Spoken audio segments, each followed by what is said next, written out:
if you have a visa or you're traveling to a visa-free country and you're going through the airport, it's extremely important that you be aware of what's happening in those spaces because the one wrong move in that space can ruin your life.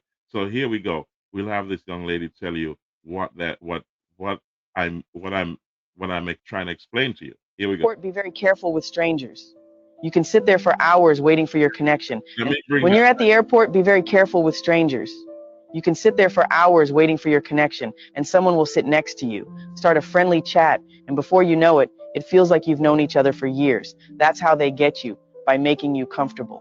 They'll walk with you to buy food, even to the bathroom, and it will feel like coincidence when you discover you're on the same flight or even booked at the same hotel. But that's manipulation. Once you let your guard down, they might ask you to watch their bag. Never do it.